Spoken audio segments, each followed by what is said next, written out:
আসসালামু আলাইকুম। কীভাবে আপনি সহজে একজন রোগীর ব্লাড প্রেশার নির্ণয় করবেন তার সঠিক পদ্ধতি আজকে আপনাদেরকে দেখাবো।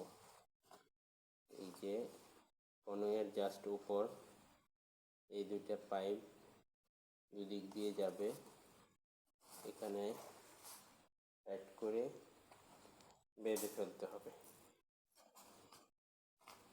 তারপরে আপনি এই যে স্টেথোস্কোপের এটাকে আগে চেক করে নেবেন যে এটা কানে দেওয়ার পরে টক টক করতেছে কিনা।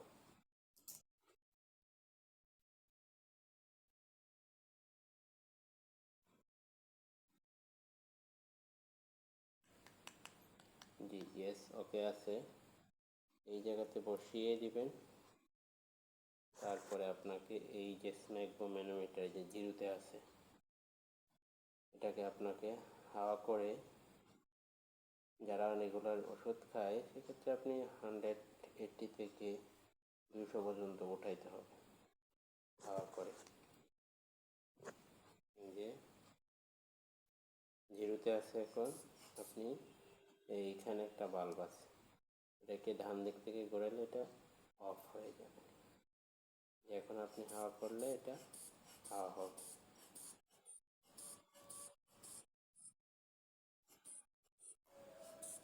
দেখেন কাটা এখন 100-তে আছে। এই যে আমরা 180 পর্যন্ত গেলাম, 200 পর্যন্ত গেলাম, এই যে 200 পর্যন্ত গেলাম। এখন আপনাকে স্লোলি এটা এই যে বাল্বটাকে স্লোলি যখন আপনি এটাকে ছাড়বেন, তখন উপরে যখন টাস টাস আওয়াজ শুরু হবে, এটা হবে উপরের প্রেশার। যেখানে এসে টাস টাসটা বন্ধ হয়ে যাবে, এটা হবে নিচের প্রেশার। কাটাটা একটু বাড়িয়েও দেয় হালকা।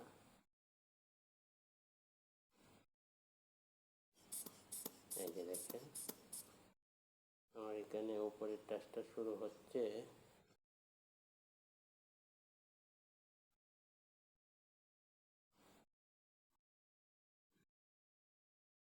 এই যে শুরু হয়ে গেছে।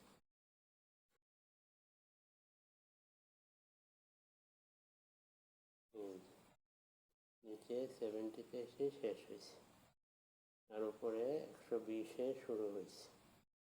তার মানে এটার উপরের প্রেশার হচ্ছে, আমার উপরের প্রেশার হচ্ছে 120, আর নিচের প্রেশার হচ্ছে 70।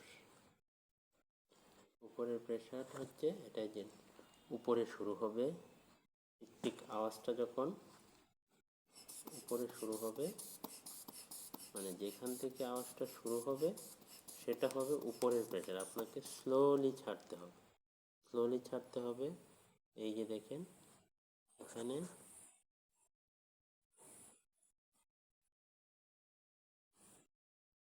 এই যে এখান থেকে আওয়াজ শুরু হয়েছে, মানে একটু কাটাটাও এখানে দেখা যাচ্ছে লাফাচ্ছে। দেন এটা যেখানে এসে সাউন্ডটা শেষ হবে, সেটা হবে নিচের প্রেশার। আশা করি সকলেই বুঝতে পেরেছেন।